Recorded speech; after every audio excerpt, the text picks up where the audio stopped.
Je vais commencer cette vidéo par cette citation. À tous ceux qui entrent dans ce studio du rêve, bienvenue. Walt Disney Studios est dédié à notre fascination et à notre attachement éternel au cinéma et à la télévision. Ici, nous célébrons l'art et le talent des conteurs d'histoires d'Europe et du monde entier qui engendrent tant de magie. Que ce lieu d'exception réveille nos souvenirs personnels et nos rêves d'avenir. Bref, vous l'aurez compris, aujourd'hui nous allons parler du Walt Disney Studio Park.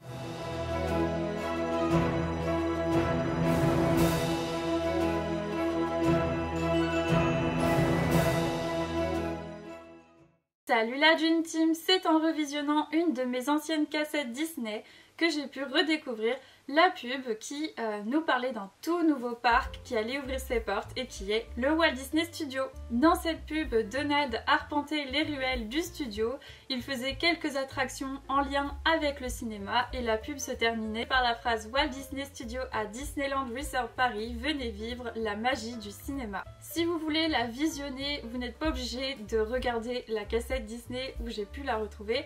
Vous pouvez vous rendre sur YouTube et cliquer sur le lien que je vais vous laisser dans la barre d'infos. Alors mis à part le fait que j'ai pris un gros coup de vieux en revisionnant cette publicité, je me suis donc demandé qu'est-ce qui restait vraiment du principe même du Walt Disney Studio, de son origine et de la thématisation de ce parc à son tout début. Le 16 mars 2002, soit 10 ans après l'ouverture de son prédécesseur, Disneyland Paris, le Walt Disney Studio ouvre enfin ses portes. Vous l'aurez compris, le Walt Disney Studio Park reprend exactement les mêmes principes que le Disney Hollywood Studio ou le MGM Studio situé dans le complexe de Disney World en Floride.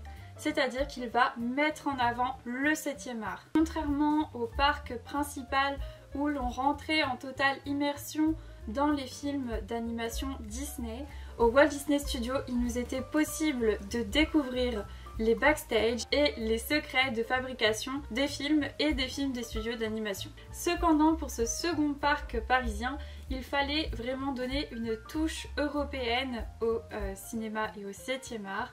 Donc on va avoir quelques références cinématographiques européennes. Par exemple, la place principale qu'on a à l'entrée du parc avec la statue de Mickey de Fantasia s'appelle la place des Frères Lumière. Et les Frères Lumière, donc vous savez que ce sont eux qui ont entre guillemets inventé le cinéma, donc ce sont des Lyonnais et donc des Français. On pouvait aussi retrouver la reproduction de la vitrine de la boutique des parapluies de Cherbourg qui est donc un film de Jacques Demy, un film français, et celle-ci se situait dans la ruelle qui menait au Rock'n'Roller Coaster.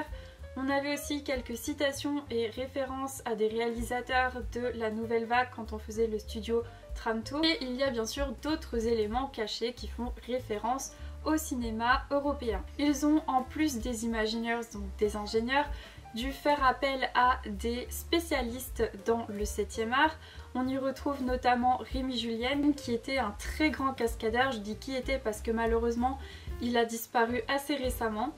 Mais on lui devait en partie le spectacle moteur et action Stunt Show Spectacular. Il faut savoir qu'il avait aussi travaillé sur un autre projet, un autre spectacle avec des cascades dans un autre parc qui s'appelait The Big Bang Schtroumpf, mais celui-ci a malheureusement dû fermer ses portes assez rapidement. Mais en tout cas, il avait donc déjà travaillé sur un ancien spectacle de cascade et s'est donc retrouvé ensuite à travailler sur celui de Disneyland Paris. D'autres spécialistes du monde de la culture et du multimédia français et européens ont travaillé également sur d'autres projets du parc. Les différents plans du parc que je vais vous communiquer ne sont pas des plans officiels puisque je les ai retouchés par rapport à un plan que j'avais gardé, donc voilà, il ne faut pas tout prendre au pied de la lettre. J'espère ne rien avoir oublié dans mes plans. Si c'est le cas, n'hésitez pas à me le dire dans les commentaires, ce serait bien qu'on puisse se partager des informations complémentaires concernant le Walt Disney Studio. Mais je pense que dans tous les cas, il vous aidera à mieux comprendre les explications que je vais vous donner. Pour vous donner un bref aperçu des expériences qui vous étaient proposées en 2002, en ce qui concerne les landes, on pouvait retrouver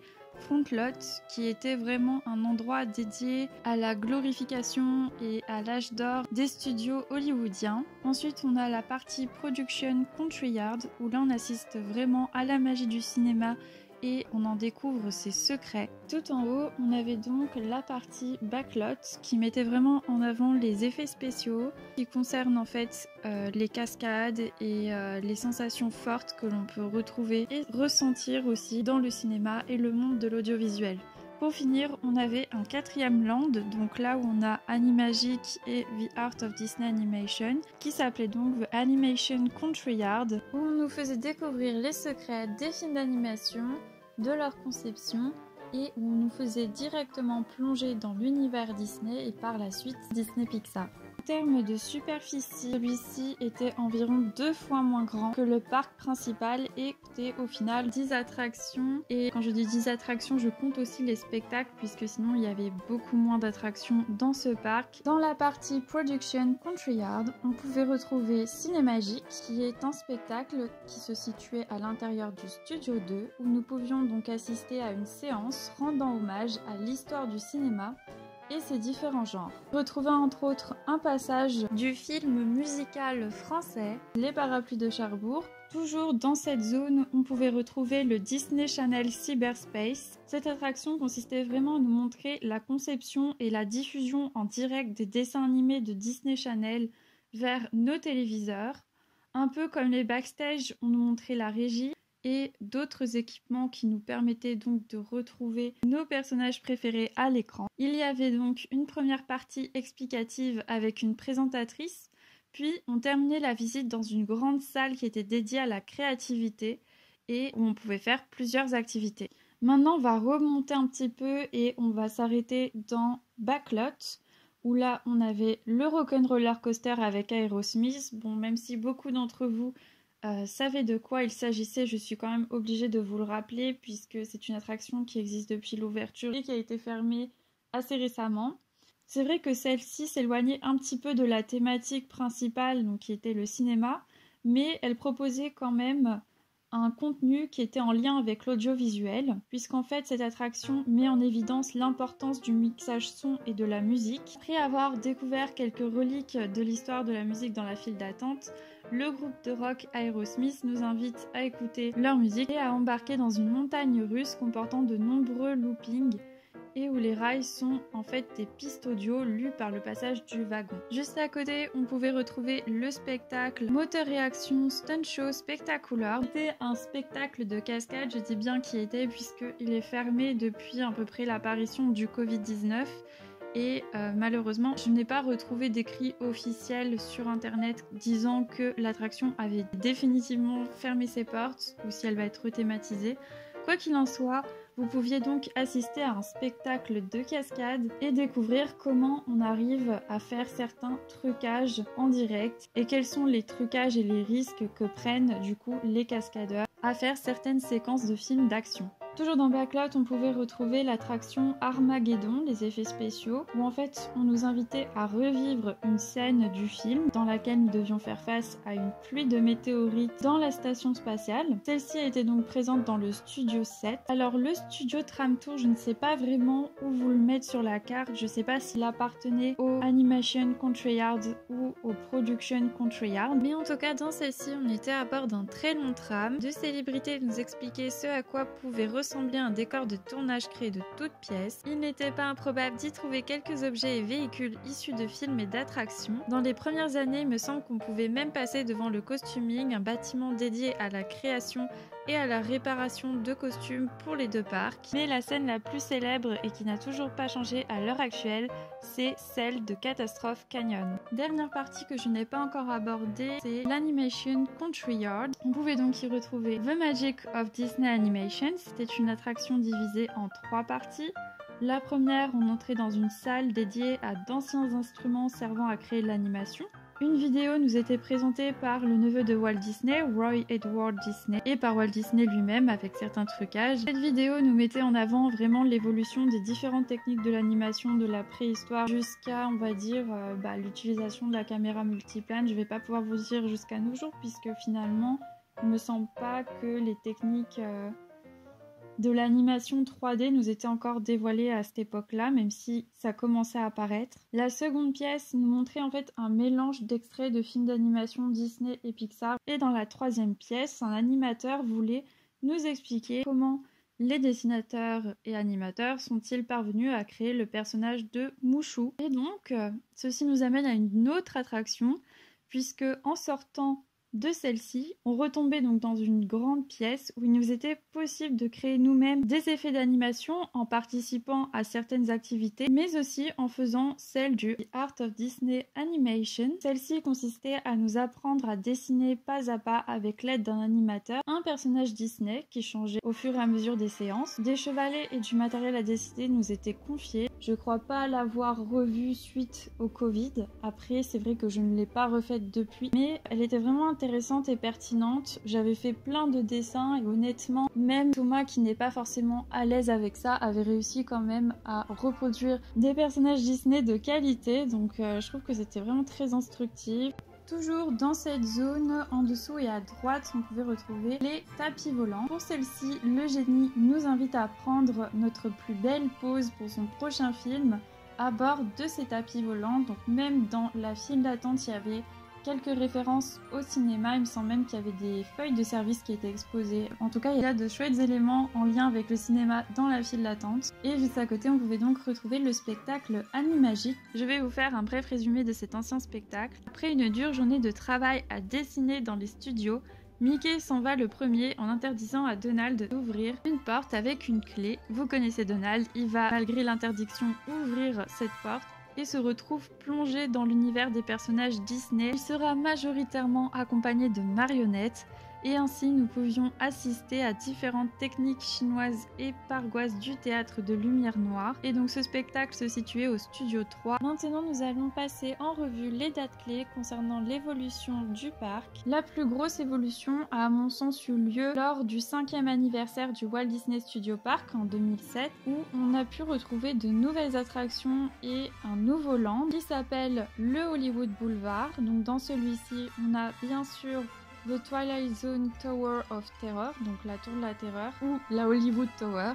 Le Animation Country Yard devient donc Toon Studio et se voit attribuer deux nouvelles attractions, à savoir Crush Coaster et Cars 4 Euro Rally. 2008, pas trop de changements en perspective, mais l'attraction Disney Channel se voit remplacée par Stitch Live. 2010 est surtout marqué par l'inauguration du Toy Story Playland, une zone où nous pouvons tester 3 attractions basées sur l'univers de cette grande saga, à savoir Toy Soliders Parachute Drop, RC Racer et Slinky Dog Zigzag Spin. 2014, on a l'apparition du land du film de Ratatouille avec sa nouvelle attraction Ratatouille, l'aventure totalement toquée de Rémi, accompagné de son magnifique restaurant. 2016, nous pouvons dire donc au revoir à Animagique et bonjour au tout nouveau spectacle Mickey et le magicien. En 2017, donc soit 15 ans après sa création, Cinémagique tire sa révérence, mais son emplacement se voit utilisé pour d'autres occasions festives, notamment pour la saison de la Force ou comme en 2018 pour la saison des super-héros Marvel. Un spectacle y était donc joué. 2019, c'est un peu les catacombes et le signe d'un renouveau. Beaucoup d'attractions ferment leurs portes. On a Armageddon, les effets spéciaux, Rock'n'Roller Coaster, le restaurant des stars et le Disney Blockbuster Café qui vont se voir réaménager pour rentrer dans le projet Marvel et Avengers. En 2020, autre attraction phare, le studio Tram Tour Behind the Magic va disparaître complètement pour se voir réhabilité en 2021 par Cars Road Trip. Cette attraction va un peu renforcer l'idée de créer un nouveau land sur le thème des films Disney Pixar, appelé tout simplement Worlds of Pixar, et c'était anciennement Toon Studio. 2021, c'est aussi l'apparition de la Fabrique des rêves de Disney Junior qui s'implante dans le studio D. Maintenant, je vais vous parler des projets qui sont en construction. Alors ceci est à prendre avec des pincettes puisque sur internet on trouve un peu de tout. Mais j'essayais de voir vraiment ce qui pouvait revenir le plus souvent. Il y aura bien sûr un écart entre ce qui a été annoncé, ce qui a été envisagé et ce qui finalement va se faire. Donc voilà, il ne faut pas vraiment tout prendre au pied de la lettre. Mais voici ce que j'ai pu trouver. On va commencer par l'année 2018 où finalement le président donne son accord pour un investissement de 2 milliards d'euros qui serviront principalement dans l'énorme projet d'expansion qui vise à doubler la superficie du Walt Disney Studio Park. Celui-ci consiste en la création de 3 lands entre 2021 et 2025. Il y aurait donc un land sur Marvel / Avengers, un sur la Reine des Neiges et un troisième sur Star Wars. Alors il y a beaucoup de rumeurs qui disent que celui de Star Wars ne va peut-être pas apparaître, donc bon, on croise les doigts. Si on en croit le premier plan, croquis ou dessin, appelez-le comme vous voulez, dévoilé, on pourrait accéder aux Trois Landes en passant par le Hollywood Boulevard et en y contournant un lac susceptible d'être en proie à un nouveau spectacle. Celui-ci ressemblerait très probablement à celui qu'on peut retrouver à Epcot. Enfin, je trouve que sur les dessins, il ressemble un petit peu à celui-ci. Donc je vais vous parler d'un de mes landes favoris que j'attends avec grande impatience, celui de la Reine des Neiges. En termes de décor, on aurait le château d'Elsa, presque aussi visible que celui de la Belle au Bois dormant apparemment.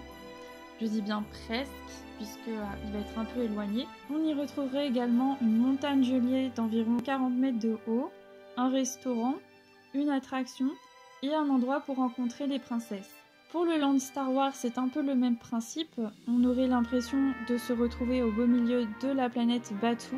Désolée pour l'accent, mais c'est vrai que en termes de film Star Wars, je ne suis pas incollable. Celui-ci sera donc accompagné d'une attraction, d'un restaurant et d'un lieu de rencontre. Pour le land Avengers et Marvel, on y retrouvera le Avengers Campus et 2 nouvelles attractions. Donc une sur le thème d'Iron Man, dans l'ancien Rock'n'Roller Coaster, et une autre sur le thème de Spider-Man qui se situera à peu près au même endroit que Armageddon, les effets spéciaux. Voilà, après comme je vous l'ai dit, c'est à prendre avec des pincettes et il n'y a rien vraiment de certain dans un projet à venir. Malgré tous ces changements et son taux de fréquentation qui est moindre par rapport au parc principal, le Walt Disney Studio a quand même reçu deux récompenses du T Awards. Désolée encore pour l'accent, mais je ne sais absolument pas comment ça se prononce. Mais c'est une association qui s'appelle Famed Entertainment Association. Donc c'est une association américaine qui est spécialisée dans le domaine de la culture, des spectacles et des parcs à thème. Sa première récompense a été attribuée en 2003 pour le spectacle Cinémagique, qui malheureusement n'existe plus, mais qui rendait hommage donc au cinéma. Et la seconde lui a été attribuée en 2015 pour le restaurant Le Bistrot chez Rémy. En conclusion, le parc Walt Disney Studios passe de 9 attractions en 2002 à 16 attractions aujourd'hui, sans compter les prochaines qui vont venir grâce au projet d'extension. Et parmi ces 16 attractions, on en retrouve à mon sens seulement 3 qui vraiment dégagent quelque chose en lien avec le cinéma et la création des films d'animation, à savoir les tapis volants d'Aladin, et ce n'est à mon sens pas la plus représentative, mais dans celle-ci, on y retrouve le génie qui se prend pour un réalisateur et il a envie de tourner une scène avec des tapis volants. Donc voilà, c'est une des rares attractions qui reste en lien avec le cinéma. La deuxième, ce serait Moteur et Action Stunt Show Spectacular. Malheureusement, on ne sait pas vraiment si cette attraction va perdurer. Pour l'instant, elle est fermée. On ne sait pas si ce spectacle va être rethématisé ou s'il va complètement disparaître. Et la troisième, ce serait la Hollywood Tower Hotel, bien évidemment, mais là encore, je ne sais pas pour combien de temps nous allons la garder, puisque celle des États-Unis a déjà connu une rethématisation autour des Gardiens de la Galaxie, donc il y a de fortes chances pour que ce ne soit plus vraiment le thème d'Hollywood, mais plus le thème des super-héros qui viennent s'implanter dans la Hollywood Tower. Voilà pourquoi j'en suis venue à choisir comme titre de cette vidéo la fin du Walt Disney Studio. Alors c'est une bonne et une mauvaise nouvelle dans le sens où je suis vraiment impatiente de découvrir les nouveaux lands et les nouvelles attractions qui vont nous être proposées dans les projets d'extension. De faire l'attraction La Reine des Neiges que j'avais déjà fait avec Thomas à Epcot quand on avait fait notre séjour à Walt Disney World. Si vous voulez revoir cette vidéo, on vous met le lien de celle-ci plus la miniature qui la représentait. D'un autre côté, je suis un petit peu nostalgique et triste de voir partir cette thématisation autour du cinéma et vraiment de l'envers du décor, de comment est-ce qu'on fabrique un film et surtout un film d'animation. Je sais qu'aujourd'hui ce n'est plus du tout les mêmes moyens qu'on avait à l'époque, enfin la caméra multiplane on l'utilise plus depuis le livre de la jungle il me semble. Donc bon, ça fait un moment qu'on est passé à d'autres outils et ce serait vraiment intéressant de pouvoir avoir un aperçu de comment est-ce qu'on fait aujourd'hui un film d'animation. Et malheureusement et en même temps heureusement, ce parc va évoluer et pas trop dans ce sens. ou tout du moins il n'y a aucune piste pour qu'on soit vraiment certain que cette thématisation va perdurer avec le temps. Après, je suis aussi d'accord pour dire que parmi toutes les anciennes attractions qu'on avait en 2002, beaucoup manquaient un peu de matière. Je pense notamment au Disney Art of Animation avec l'histoire de Mushu, où au lieu de nous expliquer vraiment comment est-ce qu'on crée de l'animation autour d'un personnage, on nous fait plus voir des petits sketchs, des petits gags autour de Mushu. Alors ça va quand on aime beaucoup le personnage en question, mais si on est là vraiment pour apprendre comment est-ce qu'on crée de l'animation, je trouve que cette attraction manque un petit peu de matière. Deuxième attraction qui était un peu laissée à l'abandon ces dernières années, c'était le Studio Tram Tour, qui est vraiment ridicule par rapport à celui qu'on a à Universal Studios, où on nous fait vraiment visiter les plateaux de tournage, et surtout ces 3 dernières années où j'avais l'impression que cette attraction était totalement laissée à l'abandon, puisqu'on avait quelques petits bouts de décor. Finalement c'était devenu plus un entrepôt qu'autre chose. On avait par exemple 3 petites gargouilles du bossu de Notre-Dame qui étaient à côté d'un morceau de décor qui venait, ou qu'on pense qui venait tout droit de l'attraction Crush Coaster.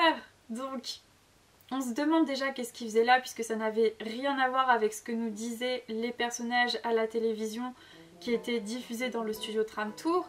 Mais en plus, je trouvais que nous mettre des choses issues d'anciennes parades ou d'anciens spectacles n'avait aucun sens avec ce qui nous était raconté et avec ce qu'est le cinéma en général. Et je pense que c'est aussi pour ça que l'attraction a fermé ses portes. Finalement, heureusement qu'il y avait Catastrophe Canyon, puisque ça crée un peu de l'action, ça nous montre un peu comment on fait les effets spéciaux. C'était dommage, puisqu'au début on avait une vue sur le département costume et on avait aussi le texte qui allait avec, donc à la télévision.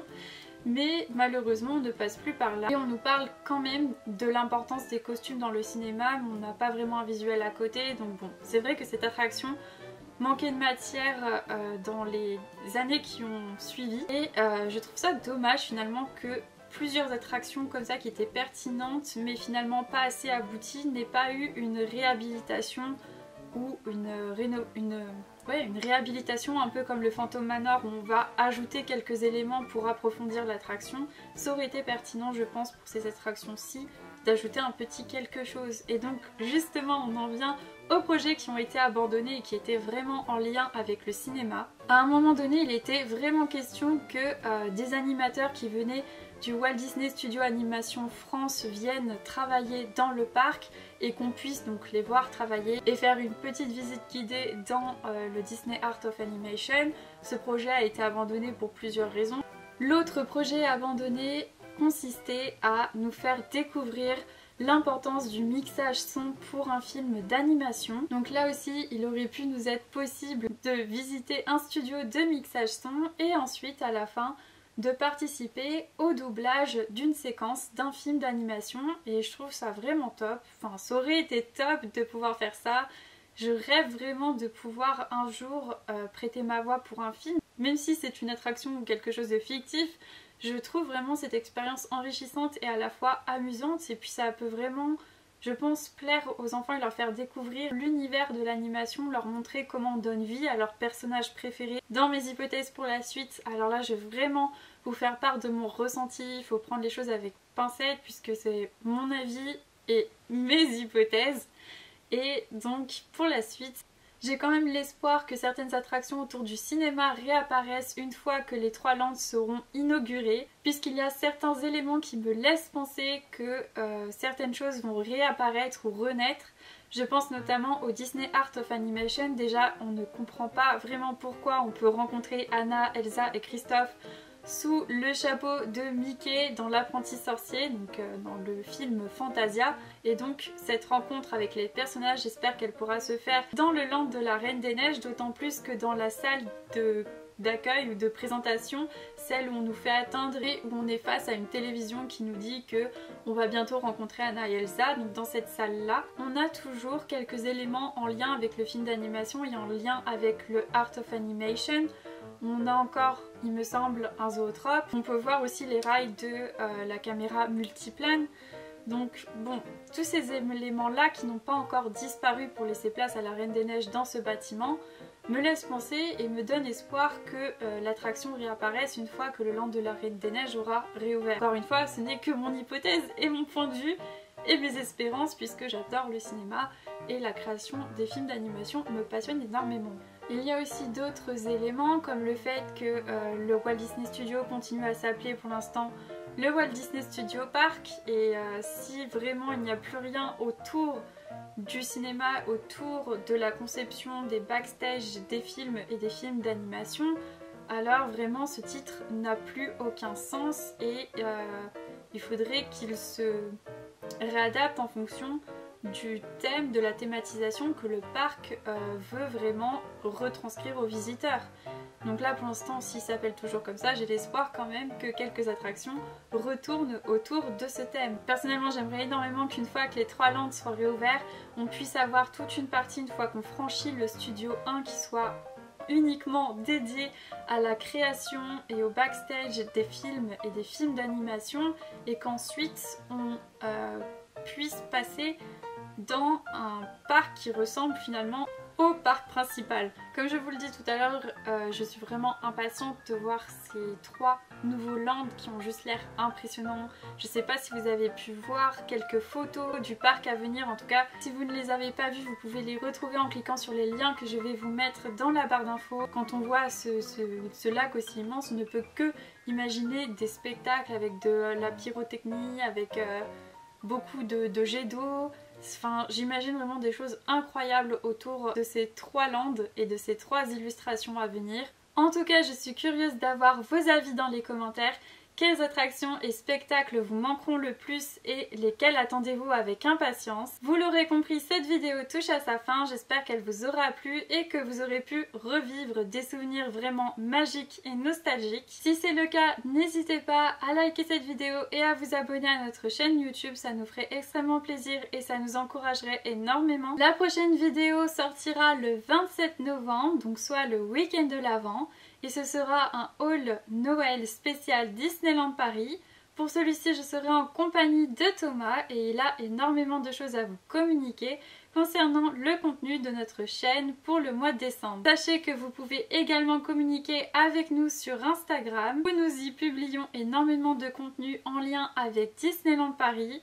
Et on se retrouve très vite pour de nouvelles aventures. Ciao!